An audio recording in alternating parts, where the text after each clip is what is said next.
Okay, please click the download arrow. As always, open up a Cami tab with your extension shortcut, drag and drop, and you shouldn't be prompted to do anything else because this is the first time you are seeing these notes. All right, and we will complete them as we move along.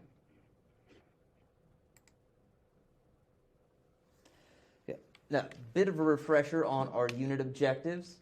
All right, by the end of our look at globalization, and you might have realized it's a pretty long look, you should be able to explain what globalization means and its different elements or components. Now, that's kind of in our rear view mirror. What I've highlighted here are the things that are going to be particularly relevant as we look at globalization 1.0. One, and the one we're going to deal with today, is its key characteristics of the stages of globalization. We will look at our good friends, the enablers of globalization, and this era are going to look somewhat different than they did in past precedents to globalization. We're going to explain motivations that led to the support or opposition of globalization. In this era, it's mostly going to be motivations in favor of globalizing.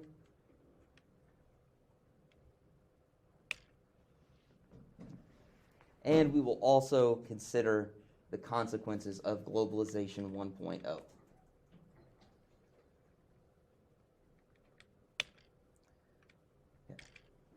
This is going to move us towards, but really is not the focus of this particular part, right? Arguing for or against globalization or predicting its future.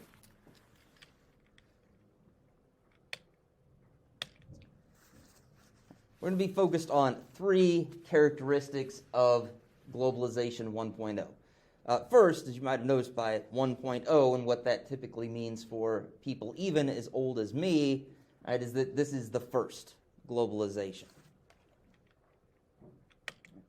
And it is. It's the first true globalization.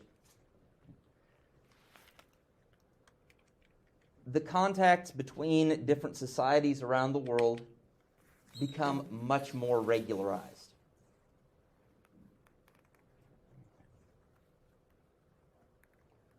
This, and the same as your doctor encouraging you to consume fiber to keep you regular, means about the same things, right? Means that the contacts become more frequent. They become based on routine. If Noah is a trader based out of Liverpool in England, right, on a merchant ship, he might interact with Michaela, right, in Singapore, right, fairly regularly, right, and based on a schedule. Right? We know how long it now takes for Noah's ship to leave Liverpool, arrive in Singapore, return to Liverpool, make some other stops. Right? This contact becomes normal. Right? Michaela expects that she's going to have this routine interaction with merchants like Noah. The contacts also become greater in depth. Remember, in the past, there's not really that much interaction. If we think back to something like the Silk Road as a predecessor to globalization, very few people are involved.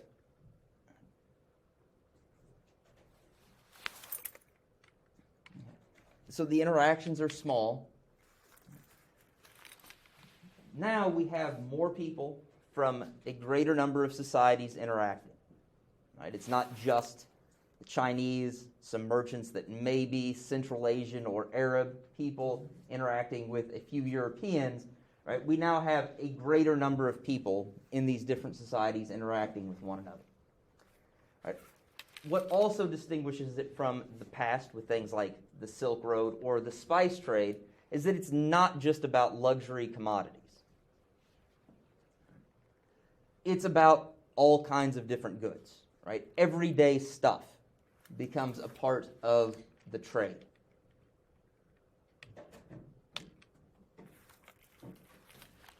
It's not just about luxuries anymore.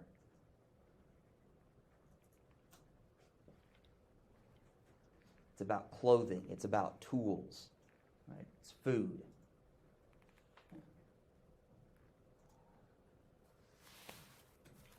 I'm sure you could say spices, aren't they related to food? Yes. Right? But here we're not just going to be talking about very valuable things traded in relatively small amounts, but we're talking about global trade in things like wheat, right? Beef later, right, when we get some technology, but that's getting a little ahead of ourselves. There's also a greater exchange of culture, right, partly because it's not just about luxury goods anymore. Right? As more people are interacting and the opportunities for regular contact grow, we see a greater exchange of culture. And especially I want to highlight 3 examples here of culture. 1, religion. Symbolized, as you might have guessed, by this church built in Africa, right, out of local materials, through the cooperation of European missionaries and native Africans. Also, another image of this, right? Christian missionaries dressed in their European-style clothing, right? Teaching, it's not entirely clear to me whether they're doing hymns. I'm going to guess that is probably actually a Bible in a preacher's hand, and he is preaching to the natives. And to do this, one of 2 things is going to happen. Either the preacher will learn the natives' language, or through things like missionary schools, the natives will learn the preacher's language. Right? Now, actually, we will see a bit of both of this. Right? But in terms of the spread and the exchange of language, most of this is a spread of language from European societies to colonies, right, and to native peoples in other places. Preachers like that man might learn the local language, but he's not going to take it back to wherever he's from, presumably England, and a bunch of English will learn Swahili or some other African language. Right? Most of that exchange is going to be from Europe to other peoples around the world. It's also, right, just to show the depth of this, right, it's not about things that we could consider important to people, like religion being a deeply held belief, or language being something that is necessary, right? If Noah from England wants to talk to Michaela in Singapore, right, either Michaela is going to have to learn English, or Noah is going to have to learn whatever would have been the local language there, right? Somebody, I think, related probably to Malaya. Right? So to do that, they're going to have to learn languages. But dress, we could think of as, well, I mean, dress really isn't that essential, right? It is not important that Noah and Michaela wear uniforms that make them identically dressed in order for them to conduct business. Right? But what we will see, right, even if it's not necessary, is that culture-like styles of dress transfer. Right? This image from Japan shows that. Right? We have here, right, a man in traditional Japanese dress, and then presumably his younger family members, maybe his sons, in clearly Western-style suits. That kind of transfer. Right? And essentially what we do see is the European suit takes over the world. Right? Even in places where it's not really appropriate. And I don't mean like there's something weird about it, but in places that are hot. Right? A 3-piece suit, when it's 120 degrees and 90% humidity, makes no sense at all, and yet it spreads. That shows you some depth of globalization, maybe in a way you didn't expect to see it. All right, the second characteristic is that this era of globalization is led by the Brits. Right? You can call them the United Kingdom, you can call them Great Britain. Right? At this point, we need to stop calling them England. Right? That's not enough.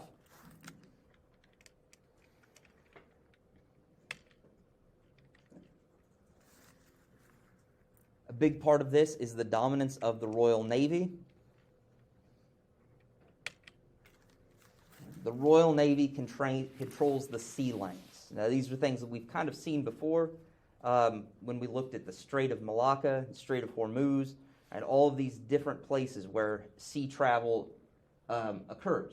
Right? Places that Noah is going to be very familiar with as he travels between Liverpool and Singapore. And the good thing for Noah is that he can count on the Royal Navy to keep the seas open and pretty safe for him.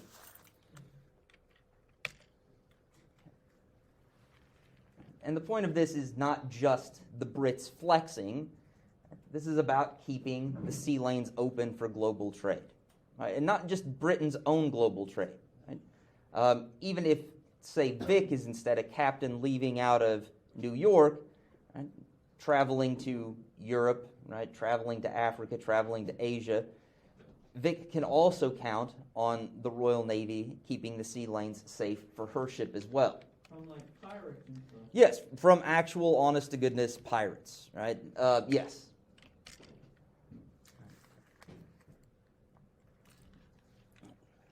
We'll consider why the Brits wanted to do this later in motivations, but for now, as a characteristic, that says enough.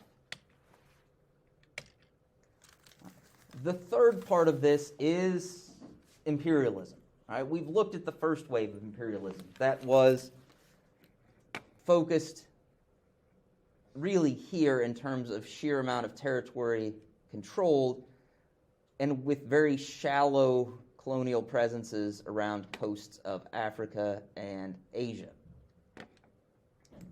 Second wave imperialism is different. It is, again, primarily led by Europeans, although we've got a little asterisk here. Right? Japan later gets into the mix. Right? And they will get into the mix in this era between 1800 and 1914.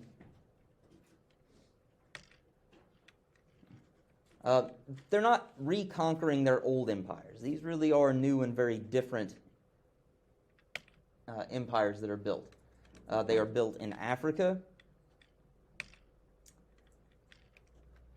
They are built in Asia. And they're built in a place referred to by the Brits as the Antipodes. So the 3 A's. Yes, the 3 A's, right? Also known as Kind of like that, or I thought you were going to go with AAA, but works too. Right? So, I use this term because you will see it. I mean, if you read anything about the Brits, they still refer to this part of the world as the Antipodes. And what it means is kind of the other end of the earth from Britain. The Antipodes are, as you might have guessed from where I moved the cursor on the screen, Australia and New Zealand.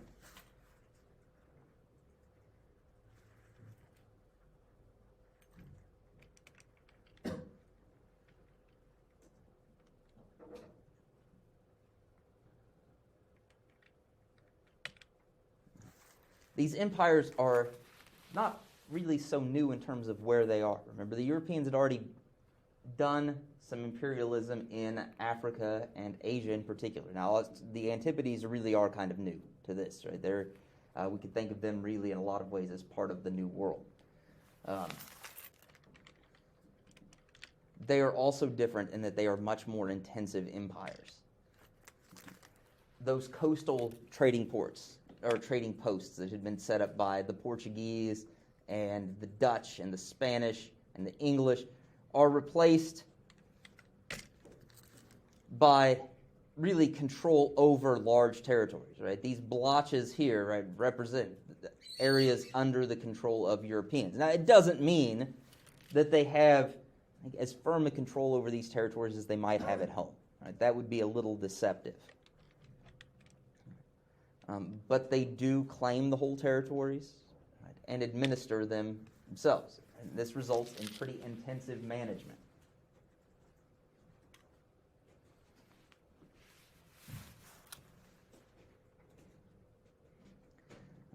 One of the examples of this is right here, this little light blue shaded spot that you might have just thought whoever made this map just kind of got their shade of blue wrong. And, you know, this, if you're looking closely at the map, that's probably French. This other blue stuff is French, but it's not. Right?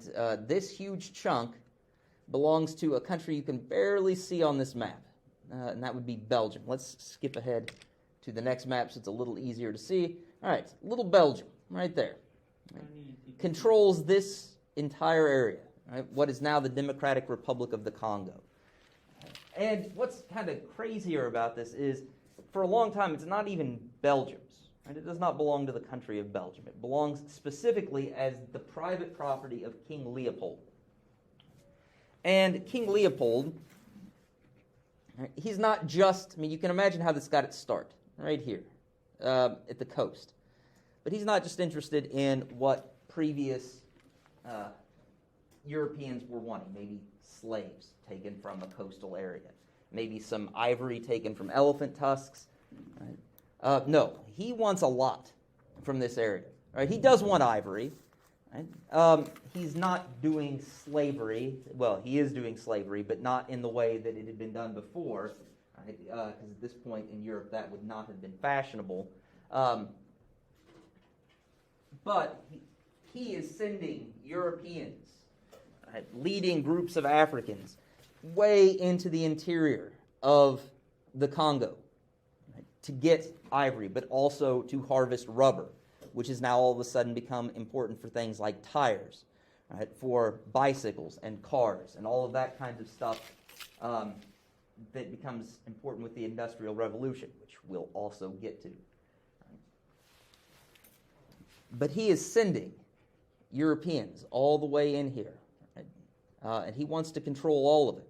Right? He wants to map it, he wants to know what's there, and he wants to rule it all.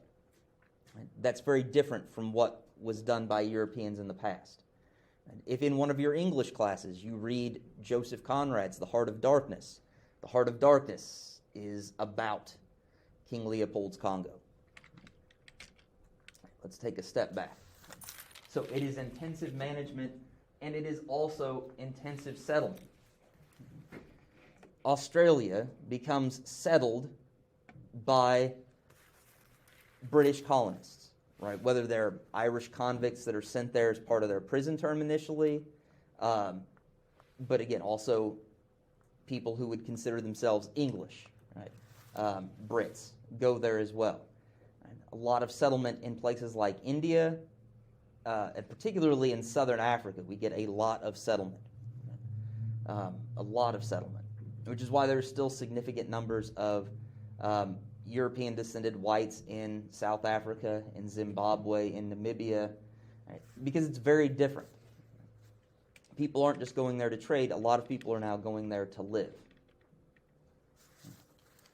All right, that ends our look at the characteristics of globalization. When we pick up with this tomorrow, we will look at the motivations and enablers of this era of globalization.